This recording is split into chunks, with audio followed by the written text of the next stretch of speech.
بسم اللہ الرحمن الرحیم۔ السلام علیکم۔ یہ national audio library for the blinds کی آواز ہے۔ آپ سن رہے ہیں کتاب المیہ مشرقی پاکستان جلد دوم، ترتیب و تدوین رئیس امروہوی۔ اسے آپ کے لیے پڑھ رہی ہیں فرحان ناز۔ آپ سن رہے ہیں المیہ مشرقی پاکستان جلد دوم کے چوتھے حصے کی دوسری قسط۔ صفحہ نمبر 73۔ میرے محلے میں زیادہ تر بنگالی تھے۔ خطرے کے تحت ہم لوگ نیو ٹاؤن یعنی غیر بنگالیوں کی کالونی میں منتقل ہو رہے تھے، مگر محلے کے بنگالیوں نے دلاسا دے کر روک لیا۔ 28 مارچ کو دن کے کھانے کی کچھ ہی دیر بعد جے بنگلہ کا نعرہ بلند ہونے لگا۔ گھر کے چھت سے دیکھا تو بہت سے بنگالی کچھ دور جمع ہو رہے تھے۔ دیکھتے ہی دیکھتے 3 طرف سے گھر کو گھیر لیا گیا اور سامنے مورچہ بند ہو کر بنگالیوں نے فائرنگ شروع کر دی۔ ہمارے پاس 22 بور کی ایک رائفل اور ایک نال کی بندوق تھی، لائسنس یافتہ۔ میں نے ابو سے کہا بھی، مگر انہوں نے کہا ابھی دیکھو کیا ہوتا ہے۔ وہ لوگ آگے بڑھتے بڑھتے جب 4 دیواری پھلانگنے لگے تب ہم نے فائرنگ شروع کر دی۔ 1 گھنٹے تک ہم نے بچاؤ کیا، فوج مدد کو نہ پہنچی۔ 1-1.5 ہزار آدمیوں کو کہاں تک روکتے۔ میری پیشانی پر گولی لگ چکی تھی، تاہم میں افراد خانہ کو لے کر پچھلے دروازے سے باہر نکل آیا۔ ابو اور چھوٹا بھائی چھت پر رہ گئے۔ وہ نیچے اتر کر باہر نکلنے کی کوشش کر رہے تھے کہ ایک تیر ان کی کمر میں پیوست ہو گیا، تاہم وہ گھر سے نکل آئے۔ چھوٹا بھائی چھت سے کود آیا۔ ہم فائرنگ کرتے ہوئے بھاگ رہے تھے اور وہ لوگ سامان لوٹنے میں مگن تھے۔ اس جھڑپ میں 4 آدمی مارے گئے۔ ان میں ایک میرا چھوٹا بھائی اور ایک پھپھی زاد بھائی تھا۔ تھوڑے ہی دور ایک پنجابی میجر کے بنگلے سے 303 کی گولیاں آنے لگیں۔ حالانکہ ہم اللہ اکبر کے نعرے لگا رہے تھے، ہم سمجھ گئے کہ میجر بھی مارے گئے۔ اس اچانک حملے میں بہت سی عورتیں اور بچے شہید ہو گئے۔ لاشیں بھی اٹھائی نہ جا سکیں۔ مرد یا تو مارے گئے یا زخمی تھے۔ سب ایک دوسرے سے بچھڑ گئے۔ کنچن ندی، لال باغ، موری پاڑا میں ہزاروں کی تعداد میں مرد، عورتیں، بچے مرے پڑے تھے۔ چیل، کوے اور کتے کھا رہے تھے۔ اگر ہندوستانی فوجی نہ آتے تو جو لوگ بچ گئے ہیں یہ ختم ہو جاتے۔ بینک سے روپیہ اگر کسی کو ملا بھی تو آدھے پیسے مینیجر لے لیتا تھا۔ محمد سلیم الدین، 8/2B5 پاپوش نگر، ناظم آباد، کراچی، 18۔ یاہیا مجیب مذاکرات ناکام ہوتے ہی ہماری پوری آبادی سنتہار کو بلوائیوں نے گھیر لیا، جس میں EPR کے سپاہی، انصار، پولیس کے 8-10 تھانوں کے سپاہی، اسلحے سے لیس آس پاس کے 10 میل میں جتنے دیہات واقع تھے، ہر جگہ کے آدمی حملہ آور ہوئے۔ 32,000 کی اس آبادی نے 8 یا 10 بندوقوں سے رات بھر مقابلہ کیا۔ میں تمام رات بچوں کے ساتھ چھت پر رہا۔ صبح ہوئی تو کچھ لوگ آ کر امن کے نام پر قسمیں کھانے لگے۔ مہاجرین نے یقین کر لیا، دھوکہ کھایا، مگر کرتے کیا؟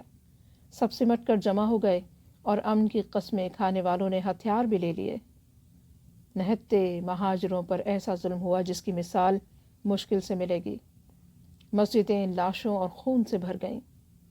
میں نے عہد کر لیا کہ مروں گا تو گھر میں، چنانچہ باہر قدم نہیں نکالا۔ قرآن کی تلاوت کا معجزہ دیکھیے کہ لٹیرے آتے اور یہ کہہ کر چھوڑ دیتے، ہم تو چھوڑ رہے ہیں، دوسرے تم کو مار ڈالیں گے۔ 8-10 حملے ہوئے اور ہم یہی سنتے رہے۔ وہ لوگ سامان لوٹتے رہے۔ 27-28 روز تک شکر قند اور چنے ابال کر کھاتے رہے۔ یہ بھی ایک کاروباری ہندو ساتھی نے اور ایک پڑوسی بنگالی مسلمان نے چوری چھپے پہنچا دیے تھے۔ جب پاکستانی فوجیوں نے لاشوں کے انبار دیکھے، بچوں کے سر دھڑ تالابوں میں تیرتے ہوئے دیکھے، تو وہ بھی جذبات کو قابو میں نہ رکھ سکے اور پھوٹ پھوٹ کر رونے لگے۔ ہر طرف لاشوں کو گدھ اور کتے نوچ رہے تھے۔ کراچی ٹی وی کے لوگ وہاں پہنچے تھے، تمام مناظر اور بیانات ریکارڈ کیے، لیکن وہ چیزیں اتنی ہولناک تھیں، آج تک دکھائی نہیں گئیں۔ مرزا مشیر بیگ، مرزا اسٹور متصل، شملہ ہوٹل، ایبسینا لائن، کراچی۔ ہر سیاسی لیڈر میری نظر میں سیاسی ایکٹر ہے۔ اپنی لیڈری چمکانے کے لیے جو بھی مشرقی پاکستان آیا، حکومت پاکستان کے خلاف جی بھر کر زہر اگلا اور بنگالیوں کو اس طرح بغاوت پر آمادہ کیا کہ تمہارا حق مارا جا رہا ہے۔ ہڑتالیں، پتھر بازی، ڈنڈے بازی اور قانون شکنی سکھائی۔ بغیر سوچے سمجھے یہ فیصلہ صادر فرمایا کہ شیخ مجیب پر اگرتلا سازش کیس جھوٹا ہے۔ ہر اخبار نے حکومت کے خلاف سیاسی لیڈروں کے بیانات اچھالے۔ ہر لیڈر نے 1 یونٹ توڑوانے پر زور لگایا۔ جس دن 1 یونٹ ٹوٹا، بنگلہ دیش، پختونستان، سندھو دیش کے نعرے لگے۔ نہ ان میں تدبر ہے، نہ دور اندیشی۔ عبدالقدوس شاکر، ٹی بروکر، 7/12، عائشہ نور محمد بلڈنگ، جوڑیا بازار، کراچی۔ 25 مارچ جب ڈھاکہ میں ملٹری آپریشن ہوا، اس کے 3 دن بعد تک حالات بظاہر نارمل تھے، لیکن یہ ایک فریب تھا جو پاک آرمی سمجھ نہ سکی۔ 28 مارچ کو بنگالیوں نے جو فوجی تھے ایک اسکیم بنائی اور کرنل قریشی بنگال ریجمنٹ اور میجر طارق شہید سے ان لوگوں نے کہا ایک اجلاس ہونا چاہیے جس میں شہر کے شرفا کو بلایا جائے تاکہ حالات پر پوری طرح قابو پایا جا سکے۔ 3 بجے اجلاس ہوا۔ دیناج پور شہر کے جتنے سربر آوردہ بہاری تھے سب کو زبردستی بلایا گیا اور اس اجلاس کے دوران میں بنگالیوں نے علم بغاوت بلند کر دیا۔ جتنے بہاری موجود تھے سب کو وہیں شہید کر دیا گیا۔ میجر طارق کو بہت بری طرح مارا۔ کرنل قریشی بھاگنے میں کامیاب ہو گیا۔ پاک آرمی جب بارود خانے کی طرف بڑھی تو پتہ چلا وہاں بنگالیوں کا قبضہ ہو چکا ہے۔ یہ سارے کے سارے بنگالی فوجی FPR انصار سے متعلق تھے اور وہ جو سرحدوں پر مقرر تھے اس میں 10% پنجابی تھے، وہ شہید کر دیے گئے تھے۔ جو لوگ بچ گئے تھے وہ سید پور یہ کہہ کر گئے کہ ہم کمک لے کر دیناج پور پہنچ رہے ہیں، لیکن وہ لوگ 13 اپریل 2 بجے دن سے قبل نہیں آئے۔ اس وقت تک دیناج پور شہر ویران ہو چکا تھا۔ یہاں بہاریوں کی تعداد کسی طرح 25-30 ہزار سے کم نہ تھی۔ ظالموں نے عورتوں کے پیٹ چاک کر کے بچوں کو مارا۔ قتل عام 28 مارچ 3 بجے شام شروع ہو کر 13 اپریل 2 بجے دن تک جاری رہا۔ اصل قتل عام 11، 12، 13 اپریل کو ہوا۔ دیناج پور میں بہاری کئی جگہ اکٹھے ہو گئے تھے۔ مثلاً اقبال اسکول میں کوئی 7-8 ہزار لوگ تھے۔ بالو باڑی میں اتنے ہی لوگ۔ محلہ گھاس پاڑا میں بھی 3-4 ہزار لوگ تھے، جن میں سے سوائے عورتوں اور بچوں کے سب مردوں کو دھوکہ دے کر ٹرکوں میں لے جا کر کنچن ندی میں گولی مار کر بہا دیا۔ بچے روئے بھوک پیاس کے مارے تو ان کو بندوقوں کے کندھے سے مارا جاتا۔ پیر محمد بنگالی ہمارا پڑوسی تھا، وہ لوگوں کو ڈھونڈ ڈھونڈ کر قتل کرا رہا تھا۔ 4 نمبر بلاک کی جامع مسجد کا پیش امام میرے سسر کا دوست تھا، وہ کھانا بھی ہمارے ہاں کھاتا تھا۔ 10ویں تاریخ کو رات کے 1 بجے زبردست حملہ ہوا تو ادھر سے نعرہ تکبیر اللہ اکبر اور ادھر سے جیے بنگلہ کے نعرے لگ رہے تھے۔ ایسا محسوس ہوتا تھا کافروں اور مسلمانوں کی جنگ ہو رہی ہے۔ خیر یہ حملہ پسپا ہو گیا۔ پیش امام آیا اور بنگالی میں کہا، رات تو تم لوگوں نے بہت اپنے اللہ کو بلایا، اب تم لوگوں کا اللہ کہاں ہے؟ یہ واقعہ آج بھی مجھے ستاتا ہے۔ افسوس جب پاکستانی فوجی پہنچے تو دیناج پور میں ایک بنگالی بھی نہیں تھا، سب ہندوستان بھاگ چکے تھے۔ میں یہ بات دعوے سے کہہ سکتا ہوں کہ اگر 200 اچھے اور شریف بنگالی کھڑے ہو جاتے تو یوں قتل عام نہ ہوتا اور بہت سے لوگوں کی جان بچ جاتی۔ میرے ماموزاد بھائی کی موت عجیب درد انگیز طور پر ہوئی۔ پہلے تو غنڈوں نے اس کی آنکھیں نکال لیں، پھر گھٹنوں پر مارنا شروع کیا۔ میری بیوی بتا رہی ہیں کہ ہم سے اس کی اذیت دیکھی نہیں گئی۔ اس کی والدہ اور میری والدہ دونوں بوڑھی عورتیں آگے بڑھیں، خوشامد اور التجا کی کہ میرے لڑکے کو اس طرح نہ مارو، گولی سے اڑا دو۔ اس پر ان ظالموں نے کہا، گولی تمہارے لڑکے سے زیادہ قیمتی ہے۔ یہ لکھ دینا بھی میں ضروری سمجھتا ہوں کہ دیناج پور میں پاکستانی افواج نے ایک کتے کو بھی نہیں مارا۔ ستم ظریفی یہ ہے کہ اس واقعے کے بعد کسی طرح سے دیناج پور شہر کے لوگ پھر سے اپنے کاروبار میں لگ گئے تھے۔ بیواؤں کی حکومت نے خاطر خواہ مدد کی، کاروبار زندگی پھر سے شروع ہو گیا تھا۔ بچے کچے لوگ جو چھپے ہوئے تھے آ گئے، مگر 16 دسمبر کی رات کو 8 بجے یک بیک فوجیوں نے اعلان کیا کہ سب لوگ گھروں سے نکل پڑو۔ ننگے پیر سیدھ پور روانہ کر دیا۔ کتنی عورتوں نے بچوں کو راستے میں چھوڑ دیا۔ 26 میل کا راستہ بھاگ دوڑ میں طے کیا۔ صبح 10 بجے تک فوجی ہمارے ساتھ تھے۔ کیا کرتے؟ مزمحل، اداس، حیران، خود پریشان حال، دوسروں کی مدد کیا کرتے؟ ہمارے بدن پر اس جاڑے میں چادر تک نہ تھی۔ سیدھ پور پہنچنے کے بعد لوگ فاقوں کا شکار ہوئے اور ہلال احمر کے کیمپ کی زندگی گزارنے لگے۔ حقیقت یہ ہے کہ ہندوستانی فوجوں نے ہماری حفاظت بر وقت کی، نہیں تو شاید محمد پور اور میر پور میں ایک آدمی زندہ نہ رہتا۔ Shamim Ahmed Rashidi, inspector post office Karachi airport. دسمبر 1969 میں جب ڈھاکے میں بلبے ہوئے تو میمن سنگھ میں بھی دہشت محسوس کی گئی۔ سب سے زیادہ ہمارے محلے کو خطرہ تھا۔ چاروں طرف بنگالیوں کے گاؤں تھے، صرف ایک راستہ تھا جو شہر کو جاتا تھا۔ چنانچہ ان دنوں شام کے وقت غنڈے قسم کے بنگالی محلے میں فحش حرکتیں کرتے، لیکن کبھی کسی قسم کا کوئی ناخوشگوار واقعہ پیش نہیں آیا۔ کچھ دنوں بعد ووٹروں کے فارم پر کرنے والے ہمارے محلے میں بھی آئے۔ یہ فارم بنگالی میں تھے۔ تمام اردو بولنے والوں کا فیصلہ یہ تھا کہ فارم اردو میں پر کیا جائے گا۔ چنانچہ گھر گھر جا کر فارم پر کرنے کی ذمہ داری ان چند لڑکوں پر عائد کی گئی جو اردو اور بنگالی دونوں زبانیں جانتے تھے۔ تقریباً 2500 ووٹر ہمارے محلے سے تھے۔ اس وقت محلے کی آبادی 6000 سے اوپر ہی ہوگی، مگر روز بروز اس آبادی میں اضافہ ہوتا جا رہا تھا۔ ہر طرف کشتی کا شور تھا، جدھر نگاہ اٹھائیے کشتی ہی کشتی نظر آتی، اور نیچے اس کی وضاحت لکھی ہے کہ یہ عوامی لیگ کا انتخابی نشان تھا۔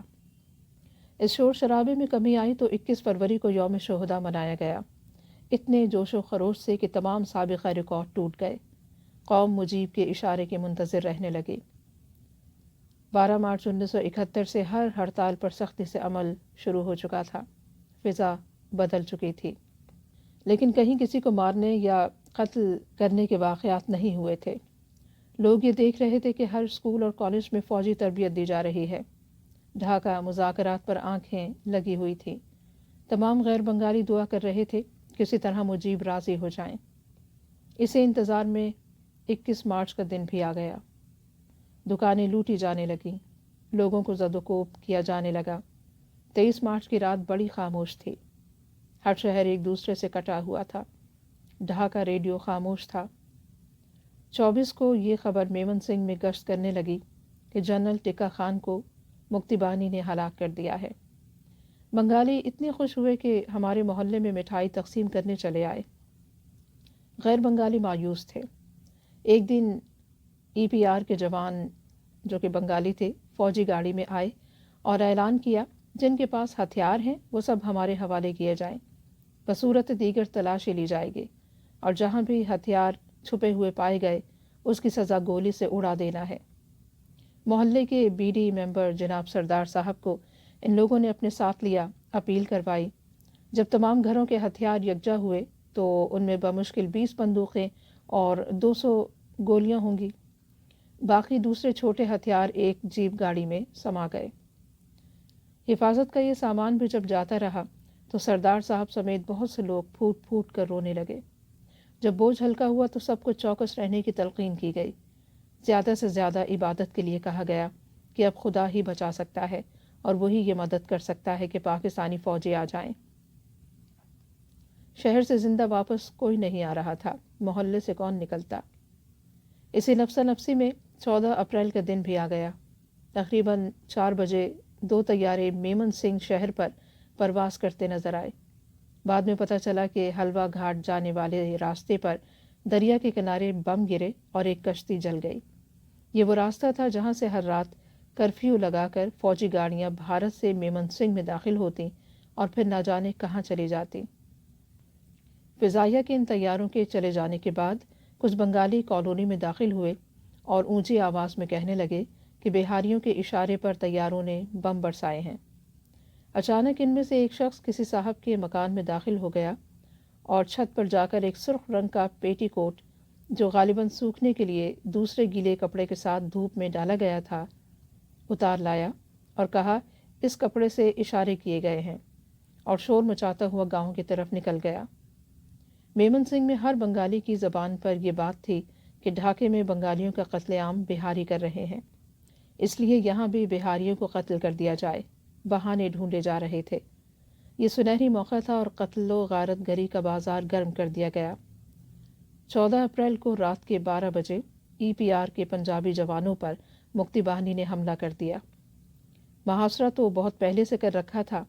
چوکی کے اندر پھنسے ہوئے لوگوں نے بڑی بے جگری سے ان کا مقابلہ کیا، ایک ایک کر کے شہید ہوتے رہے، پھر بھی صبح ہونے تک ڈٹے رہے، اور جب دیکھا کہ گولہ بارود ختم ہو رہا ہے تو اپنے بچوں اور عورتوں کو اپنے ہی ہاتھوں سے ختم کر دیا۔ چوکی پر جب بنگالیوں کا قبضہ ہوا تو جیے بنگلہ کے مکروہ نعرے سنائی دینے لگے۔ کالونی والوں کا خون خشک ہو رہا تھا، ہر ایک پر سکتے کا عالم تھا، سب خاموش تھے۔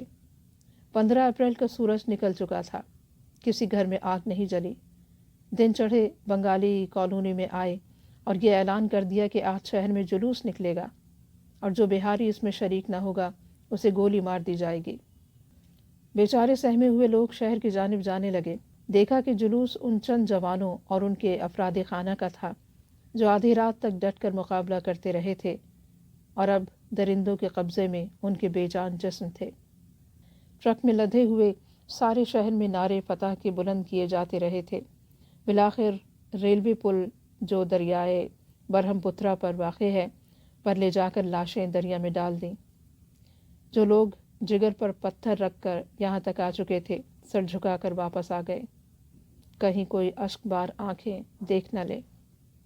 16 تاریخ کی شام بڑی خاموش اور بھیانک تھی۔ شام کے اندھیرے میں چولہے تو جلے لیکن لقمہ شاید ہی کسی کے حلق سے اترا ہو۔ موت بہت ہی قریب نظر آ رہی تھی۔ مرد و زن سبھی پاک اور باوضو تھے، چاقو تک کسی کے پاس نہ تھا۔ بس سہارا تھا تو یہی کہ پاکستانی فوجی آ جائیں گے اور ہماری جانیں بچ جائیں گی، مگر ہائے قسمت۔ رات کے 10 بجے چند گھروں سے رونے اور چلانے کی آوازیں آنے لگی، گولیاں چلنے کی آواز۔ کس میں ہمت تھی کہ باہر نکل کر دیکھتا۔ تھوڑی دیر میں ہماری گلی کی پچھلی طرف ایک مکان سے شعلے بلند ہوئے، اور پھر گوشت اور بالوں کے جلنے کی تیز بو آنے لگی۔ یہ محلے کے ایک سرگرم کارکن کا مکان تھا۔ بعد میں خبر ملی کہ اس رات تمام افراد کو جو سربراوردہ قسم کے تھے شہید کر دیا گیا۔ ساری رات آنکھوں میں کٹی، پاؤں پھٹے، گولیوں کی بارش شروع ہو گئی۔ کالونی کا محاصرہ کر لیا گیا تھا۔ ایسا محسوس ہو رہا تھا گولیوں کا مینہ برس رہا ہے۔ صبح عمل ختم ہو گیا اور تقریباً 9 بجے چاروں طرف سے پانی کے ریلے کی طرح درندے ٹوٹ پڑے۔ ملیشیا کی وردی میں ہر ایک کے پاس مشین گنیں، عام لوگوں کے پاس بندوقیں، 10-12 سال کے لڑکوں کے ہاتھ میں نیزے اور برچھیاں، ہر گھر ہر گلی میں گھستے اور مردوں اور بچوں کے قطار لگوا کر گولی سے اڑاتے۔ اگر کسی میں دم خم رہ جاتا تو لڑکے برچھے اور نیزے سے کام تمام کر دیتے۔ صحت مند لوگوں کو بری طرح زد و کوب کیا جاتا، پھر ذبح کرتے۔ اس مکان کی باری بھی آئی جہاں والدہ اپنے بچوں کے ساتھ پناہ لیے ہوئے تھیں۔ چند بھیڑیے اندر گھس آئے، اور پھر والدہ نے یہ سنا کہ کوئی کہہ رہا تھا میں بنگالی ہوں، مجھے مت مارو۔ کوئی کہہ رہا تھا میں بھی مسلمان ہوں، ہمیں معاف کر دو، ہمیں بخش دو، اس کے بدلے میں جو چاہو لے لو۔ لیکن یہ بھیڑیے تو بہرے تھے، سب کو باہر لے جا کر ایک قطار میں کھڑا کیا، اور پھر گولیاں چلنے کی آوازوں کے ساتھ ساتھ کلمہ شہادت کی آوازیں بھی آنے لگیں۔ کسی میں یہ ہمت کہاں تھی کہ باہر کا سماں دیکھ سکے۔ جب تمام مرد ختم کر دیے تو درندے اندر معصوم بچوں کو پکڑنے لگے۔ کچھ لڑکے ان کے ہاتھ لگے اور کچھ نکل بھاگنے میں کامیاب ہو گئے۔ ایک لڑکا جو ہی دیوار پر چڑھا گولی چلی اور وہ زخمی پرندے کی طرح نیچے آ رہا۔ بھیڑیوں نے عورتوں کو دھکے دے کر باہر نکالنا شروع کیا۔ باہر لاشیں ہی لاشیں تھیں۔ ابھی ابھی جو لوگ گھر میں بیٹھے باتیں کر رہے تھے سرخ لباس میں زمین پر پڑے تھے۔ کسی بھیڑیے نے گالیاں دے کر حکم دیا کہ سر نیچے کر کے سیدھے راستے پر چلو۔ گلی کے نکڑ پر والدہ کی بڑی بہن نے دائیں جانب اشارہ کیا۔ جب نگاہ اٹھی تو دیکھا جگر کے ٹکڑے یعنی میرے چھوٹے بھائی کو، جو بمشکل 15 برس کا ہوگا، چند بھیڑیوں نے گھیر رکھا ہے۔ ہاتھ اوپر اٹھائے اونچی آواز میں چیخ رہا ہے، لہو سینے سے نکل کر کپڑے رنگین کر رہا ہے، کوئی سر پر ڈنڈا مار رہا ہے، کوئی سنگین سے حملہ کر رہا ہے، کوئی چھرا گھونپ رہا ہے، آخر جسم زمین پر آ رہا۔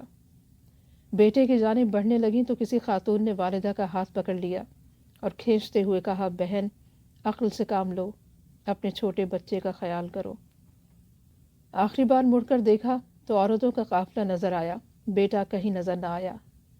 قافلہ کالونی سے ذرا دور رہ گیا تھا کہ درندے پھر عورتوں میں گھس آئے اور مردوں اور بچوں کو ڈھونڈنے لگے۔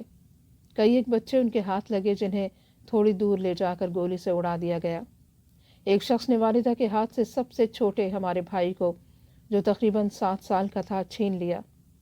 فوراً ہی ایک نیک بخت خاتون نے درندوں کے ہاتھ سے بھائی کو لپک کر چھینا اور کہا، سب کو تو ختم کر دیا، اب یہ آخری سہارا بھی چھین رہے ہو، اور پھر بھائی کو اپنے آنچل میں چھپا لیا۔ زندگی خدا کو منظور تھی، درندے آگے بڑھ گئے۔ آخرکار گورنمنٹ ہائی اسکول پہنچا۔ وہاں پہلے سے کئی عورتیں اور بچے موجود تھے، ہر ایک اپنا دکھڑا رو رہی تھی۔ ایک عورت نے بتایا، پہلے ہمارے مردوں کو قتل کیا گیا، پھر آگ میں ڈال دیا گیا۔ کوئی یہ بتا رہی تھی کہ پہلے ہاتھ پیچھے باندھے گئے، پھر پیٹ پھاڑ دیے گئے۔ ایک نوجوان لڑکھڑاتا ہوا اپنے گھر میں پہنچا، خونم خون، کمر کے ایک حصے کا گوشت غائب، آتے ہی گر پڑا، ہوش میں تھا اور اس کی زبان پر یہی تھا، مجھے گولی لگی ہے، آپ لوگ کہیں چھپ جائیں۔ ہر ایک اپنا اپنا دکھڑا رونے میں مصروف۔ رات گزری، صبح حکم ہوا اسکول خالی کر دیا جائے۔ تمام عورتیں جلدی جلدی اپنے بچوں کو سنبھال کر مکان خالی کرنے لگیں۔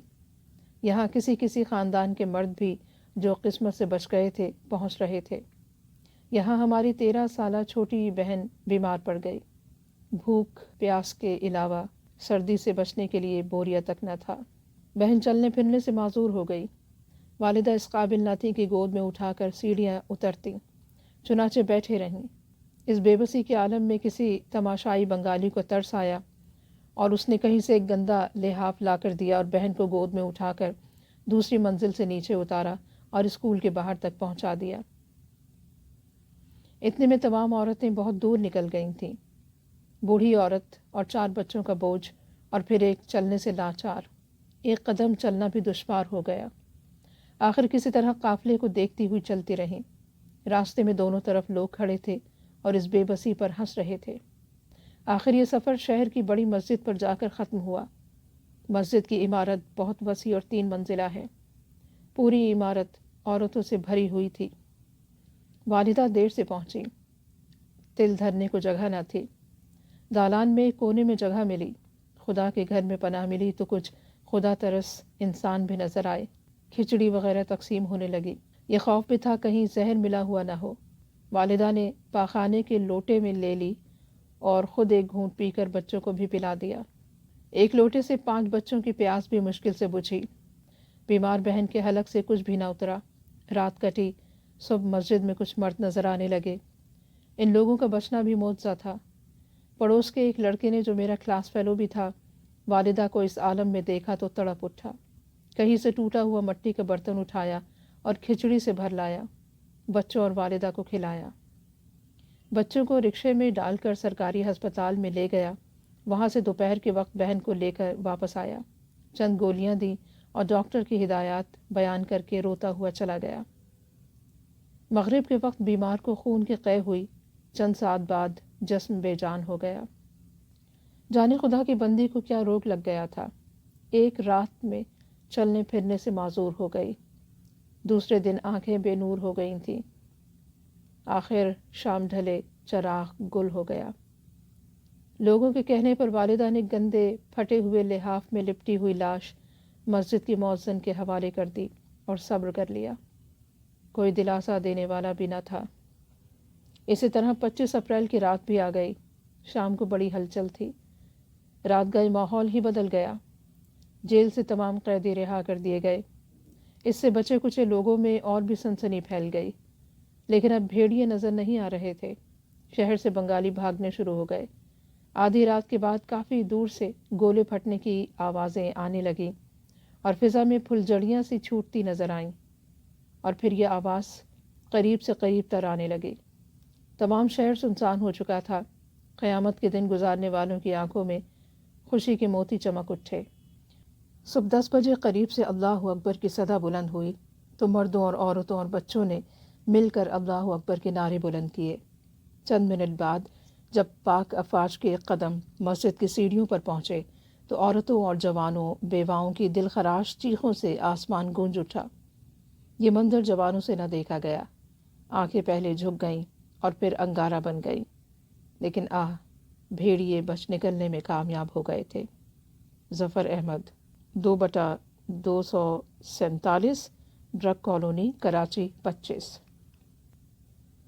مشرقی پاکستان کا سب سے بڑا المیہ تو اس دن ہوا تھا جس دن آزادی ملنے کے بعد وہاں کا چیف سیکریٹری مسٹر عزیز احمد کو مقرر کیا گیا۔ یہ صاحب ماضی کے انگریز ICS افسران سے زیادہ اسٹف نیکڈ اور نوابوں اور تعلق داروں سے زیادہ متکبر تھے اور ہیں۔ چھوٹے لوگ تو خیر ہوتے ہی چھوٹے ہیں۔ عزیز احمد صاحب اپنے برابر کے افسروں سے بھی آنکھ اٹھا کر بات نہیں کرتے تھے۔ کسی افسر یا ملاقاتی کو بیٹھنے کے لیے کرسی پیش کرنا اپنی حد تک تصور کرتے تھے۔ میں یہ نہیں کہتا کہ یہ وتیرہ انہوں نے مشرقی پاکستانی بھائیوں ہی کے ساتھ روا رکھا، بلکہ یہ ان کا مزاج تھا، اور مغربی پاکستان میں بھی انہوں نے یہی برتاؤ رکھا۔ آپ تو جانتے ہی ہیں کہ شروع میں جب پاکستان عالمی وجود میں آیا تو تمام پاکستانیوں کے، جس میں مشرقی پاکستانی بھی پیش تھے، کیا احساسات تھے، اور حکومت اور لوکل ایڈمنسٹریشن سے کیا توقعات تھیں کہ یہ اسلامی ملک ہے، یہاں کا نظام اسلامی ہوگا، ہر شخص کی جائز شکایات کا ازالہ ہوگا۔ مگر عزیز احمد اپنے آپ کو انگریزی استعمار کے زمانے کا ہی حکمران ICS سمجھتے رہے، اور نہ کبھی انہوں نے اپنے آپ کو بدلنے کی کوشش کی۔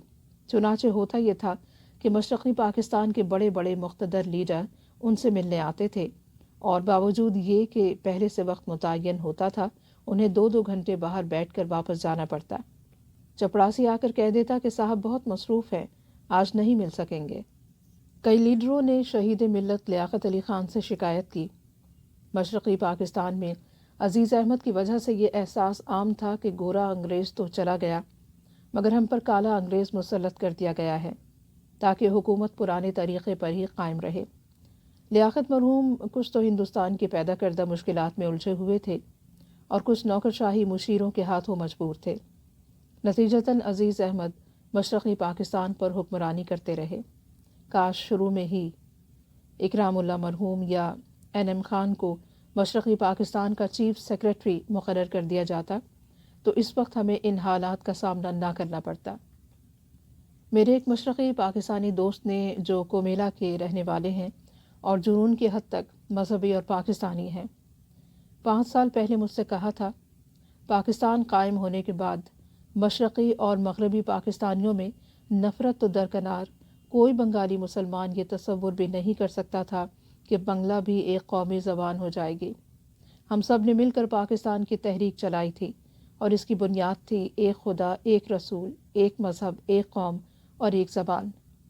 چنانچہ اردو کو سب نے قومی زبان تسلیم کر لیا تھا، مگر نوکرشاہی کی غلط پالیسیوں کی وجہ سے سب کچھ ہوا، اور نامعلوم آئندہ کیا ہو۔ ان حضرت کا بھی یہی کہنا تھا کہ اگر نوکرشاہی کو کسی پنجابی ہی کو چیف سیکریٹری مقرر کرنا تھا، اور اس وقت ظاہر ہے کہ مشرقی پاکستانی افسر کوئی اتنا سینئر نہیں تھا کہ یہ عہدہ سنبھال سکے، تو بجائے عزیز احمد کے NM خان کو مقرر کرتے۔ خان صاحب بھی وہی کرتے جو ان کے سینئر افسر کراچی میں بیٹھ کر پالیسیاں بناتے، مگر ان کا طریقہ کار جدا ہوتا۔ وہ مل جل کر بھائی بندی سے ہاتھوں میں ہاتھ ڈال کر لیڈروں اور عوام کے مشورے اور تعاون سے ان پالیسیوں پر عمل درآمد کرتے، نہ کہ ڈیم فول، ایڈیٹ کا لقب دوسروں کے لیے استعمال کرتے۔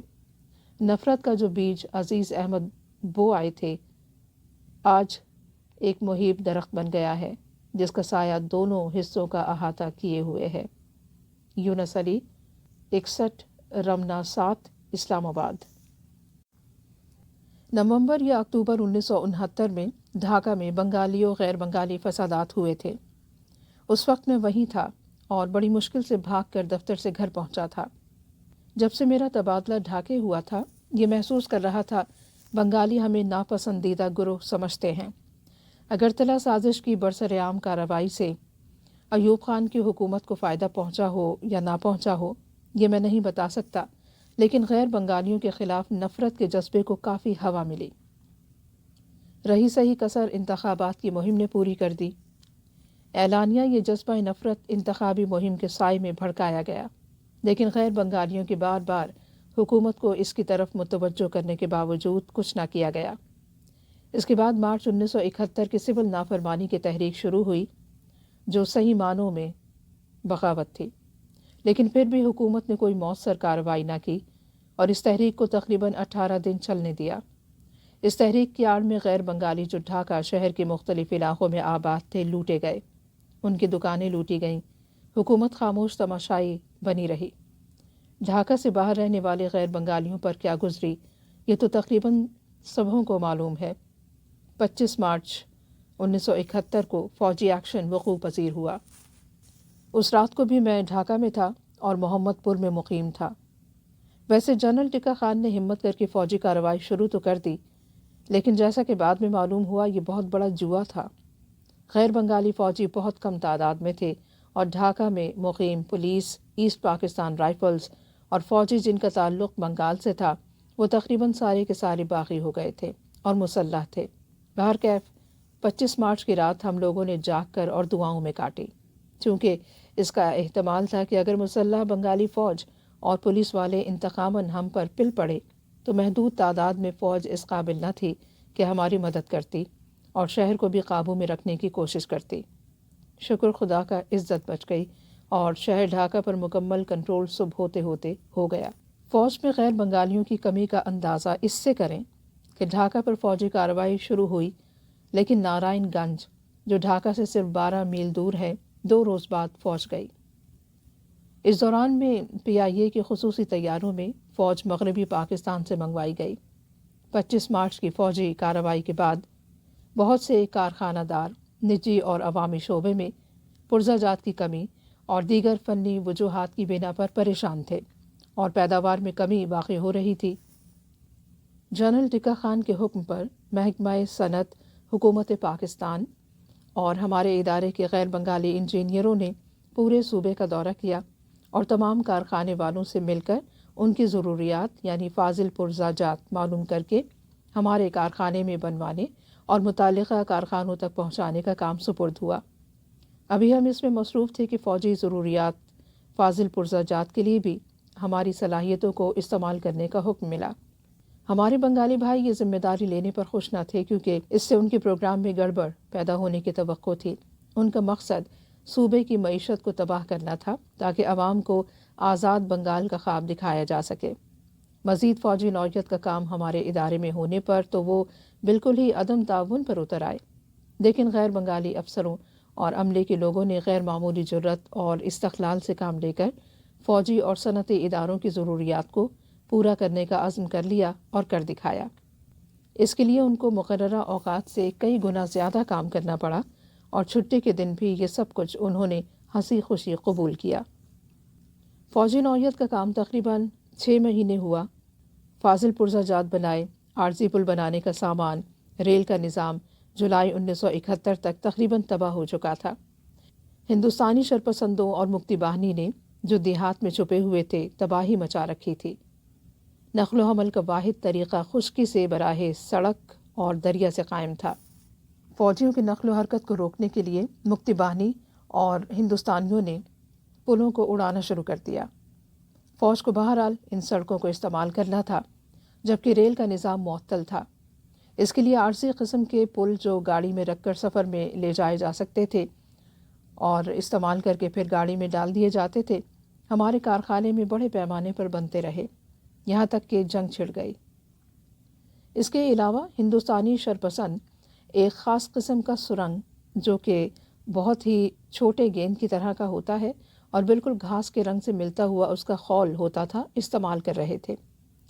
چونکہ مشرقی پاکستان میں گھاس اور سبزہ بہت تھا، لہٰذا اس قسم کی بارود وہ سڑکوں اور عام آبادیوں کے درمیان چھوڑ دیا کرتے تھے، جس سے اگر کوئی چیز ٹکراتی تو اس کے دھماکے سے جانی نقصان ہوتا اور املاک کا بھی۔ اس قسم کے سرنگوں کو اپنی جگہ سے ہٹا کر دوبارہ استعمال کرنا ضروری تھا تاکہ دشمن خود اپنے جال میں آ پھنسے۔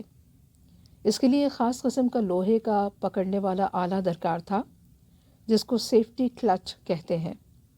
ہمارے ادارے نے ہزاروں کی تعداد میں بنا کر فوج کے حوالے کیے۔ اس کے علاوہ بے شمار پرزہ جات سامان حرب کے لیے ہمارے یہاں سے بنے۔ صرف یہی نہیں، خاص قسم کا لوہا، کیمیکل وغیرہ جو ہمارے ادارے میں دستیاب تھا، فوجی کارخانے والوں کو ضرورت پر ہم دیا کرتے تھے، جو بازار میں دستیاب نہیں تھا اور مغربی پاکستان سے منگانے میں وقت درکار تھا، جبکہ ہمارے پاس سٹاک بھی موجود تھا۔ اس کے علاوہ فوجی سامان حرب کی چھوٹی موٹی مرمت کا کام ہمارے غیر بنگالی عملے نے محاذ جنگ پر اور جنگ سے قبل سرحد پر جا کر کیا۔ ہمارے ادارے کا سربراہ بنگالی تھا اور میں نمبر 2 کی حیثیت سے تھا، جبکہ زیادہ افسر اور فنی ماہر مستری بنگالی تھے۔ چند انجینئر اور تھوڑے سے غیر بنگالی فنی ماہر اور مستری وغیرہ یہ سارے کام انجام دیتے رہے۔ فوج کو فنی امداد کے علاوہ خام مال بھی صرف میری اپنی ذمہ داری پر دینے کا فیصلہ ہوا تھا، جبکہ بنگالی سربراہ اور دوسرے بنگالی عملے کے لوگ اس کے مخالف تھے۔ بلا شبہ کچھ پاکستانی بنگالی ہمارے ساتھ تھے اور ان کے تعاون سے ہمارا بہت کام ہو رہا تھا، اور ان کی وجہ سے دیگر بنگالی عملہ بھی کچھ نہ کچھ کرنے پر مجبور تھا۔ فوج کے محکمہ سراغ رسانی کو گاڑیوں کی ضرورت تھی، اور ساتھ ہی ساتھ ایسے کارخانے کی جہاں بغیر کسی خطرے کے گاڑیوں کی مرمت ہو سکے۔ ہم نے اپنی چند گاڑیاں فوجی محکمہ سراغ رسانی کو دے دیں اور ان گاڑیوں کی مرمت وغیرہ بھی اپنے ادارے کے آٹو موبائل ورک شاپ میں کرنے کا کام بحسن خوبی انجام دیا۔ اس سلسلے میں یہ عرض کر دوں کہ فوج کے محکمہ سراغ رسانی نے پہلے کسی اور محکمے سے گاڑیاں لی تھیں اور ان کی مرمت وغیرہ عام گیراج میں کرایا کرتے تھے، لیکن 2-1 حادثات ایسے ہوئے کہ مرمت کے بعد جب گاڑی لے کر وہ نکل رہے ہوتے تو گاڑی پر فائر ہو جاتا، تھوڑی دور جا کر اس میں رکھا ہوا بم پھٹ جاتا۔ جب سے ہم نے مرمت کا کام سنبھالا کبھی ایسا نہ ہوا۔ ہماری گاڑیوں کے علاوہ اور بھی گاڑیاں ان کے استعمال میں ہوتی تھیں اور یہ سب ہمارے یہاں مرمت کے لیے آتی تھی۔ خوش قسمتی سے ہمارے آٹو موبائل ورک شاپ میں کچھ غیر بنگالی افراد تھے، اور جیسے ہی اس محکمے کی گاڑی مرمت کے لیے آتی ہم خصوصی انتظامات کیا کرتے تھے جس میں صرف غیر بنگالی ہوتے تھے، تاکہ ان گاڑیوں کی مرمت کے دوران میں دیکھ بھال ہوتی رہے اور کوئی ایسا ویسا واقعہ نہ ہو جائے۔ ہم ورک شاپ کو 24 گھنٹے کھلا رکھتے تھے۔ آخری دنوں میں فوج کے محکمہ سراغ رسانی کا دفتر ہمارے ادارے میں آ گیا تھا۔ یہ ذیلی دفتر تھا۔ فوجی آپریشن کے بعد بنگالی عملہ بھاگ گیا تھا۔ بعد ازاں جون کے آخر تک تقریباً 40 افراد کو چھوڑ کر باقی سارے واپس آ گئے تھے۔ بعد کی تاریخوں میں آنے والوں میں زیادہ تعداد ان کی تھی جن کا بنیادی سیاسی رجحان مشتبہ تھا اور جن کے بارے میں ہمارے پاکستان کے حامی بنگالی ساتھیوں نے اطلاع دی کہ وہ تخریبی کام کے لیے واپس آ رہے ہیں۔ ہم نے اپنے بنگالی افسر بالا کی ناراضگی قبول کر لی، لیکن انہیں کام پر نہ لیا۔ اگست 1971 یا ستمبر 1971 کے اوائل میں میرے نام ایک خط حکومت پاکستان کے لفافے اور ٹکٹ کے ساتھ موصول ہوا۔ خط ٹائپ شدہ تھا اور حکومت بنگلہ دیش کی وزارت داخلہ سے جاری ہوا تھا۔ تاریخ خط میں تھی لیکن جاری ہونے کی جگہ خالی تھی۔ خط میں ہمیں غدار ملک ثابت کیا گیا تھا اور لکھا گیا تھا کہ میں فوج کی مدد کر رہا ہوں اور ادارے کو فوجی کام کے لیے وقف کر چکا ہوں۔ بنگالی عملے کو بھی ڈیوٹی پر نہیں لیا گیا، اس سے ملک کی آزادی کو نقصان پہنچ رہا ہے جس کی سزا گولی ہے۔ اس قسم کے خط اور لوگوں کے نام بھی آئے جو محب وطن تھے۔ ادھر محمد پور کی پوری آبادی سے گریہ ازاری کی آوازیں بلند ہو رہی تھیں۔ یہ معلوم ہوتا تھا ہر گھر میں موت ہو گئی ہے۔ عورتیں چوڑیاں توڑ رہی تھیں، مرد رو رہے تھے، بچے بلک رہے تھے اور آسمان ان کی بربادیوں پر مسکرا رہا تھا۔ پاکستانی فوجیوں نے ہتھیار ڈال دیے تھے، کسی کو کسی کی خبر نہ تھی۔ ایک ہنگامہ حشر کا سا برپا تھا۔ اتنے میں ہندوستانی فوج کا ہراول دستہ آبادی میں داخل ہو گیا اور ناکہ بندی کر دی۔ ٹینک کا دہانہ آبادی کی طرف تھا۔ فوج گاڑیوں پر رائفل سنبھالے فائر کی پوزیشن میں چوکس کھڑی تھی۔ شام ہوتے ہوتے آبادی پر چاروں طرف سے فائر شروع ہو گیا۔ بجلی کاٹ دی گئی، پانی بند ہو گیا، رات کی تاریکی میں جوانوں کو جمع کیا گیا اور فیصلہ ہوا کہ فائر کا جواب فائر سے دیا جائے۔ یہ فائرنگ ہندوستانی فوج کی جانب سے نہیں بلکہ مکتی باہنی کے غنڈوں نے کھولا ہوا تھا، لہٰذا تقریباً 10 بجے رات کو ہم لوگوں نے جوابی فائر کھول دیا۔ دونوں طرف سے ساری رات گولی چلتی رہی لیکن نشانے پر کوئی نہیں مار رہا تھا، چونکہ تاریکی میں کسی کو پتہ نہیں تھا کہ گولی کدھر سے چل رہی ہے۔ ہم لوگوں نے بھی گھروں کی چھتوں سے فائر شروع کیا۔ مقصد یہ تھا کہ اگر حملہ ہوگا تو جواب دیا جائے گا۔ مسلمانوں کی طرح شہید ہونا ہمیں پسند ہے، جانوروں کی موت نہیں مریں گے۔ یہ 16 دسمبر 1971 کی رات تھی۔ 17 دسمبر 1971 کو صبح 8 بجے کے قریب مکتی باہنی کے غنڈوں نے محلے کے اندر گاڑی میں سوار ہو کر گھسنے کی کوشش کی۔ وہ مسلح تھے، مجبوراً ہمیں بھی مسلح ہو کر انہیں روکنا پڑا۔ گولی چل پڑی، آدھ گھنٹے میں ان کے 13 آدمی مارے گئے، گاڑی تباہ ہوئی، ہمارا ایک جوان شہید ہوا۔ اس کے بعد سارا دن نہایت کشیدگی میں گزرا۔ 18 دسمبر 1971 کو ہندوستانی فوج نے ہم سے رابطہ قائم کیا اور وعدہ کیا کہ اگر ہم گولی چلانا بند کر دیں تو ہماری حفاظت کا وہ ذمہ لیں گے۔ اب ہمارے پاس کیا تھا جبکہ فوج بھی ہتھیار ڈال چکی تھی، لہٰذا ہم نے وعدہ کیا اور محمد پور کی پوری آبادی جو سمٹ کر تھوڑے سے علاقے میں جمع ہو گئی تھی ان کی حفاظت میں چلی گئی۔ وہ کیسی حفاظت تھی جبکہ ہر روز مکان لٹ رہے تھے، لڑکیاں اغوا ہو رہی تھیں، لوگ مارے جا رہے تھے۔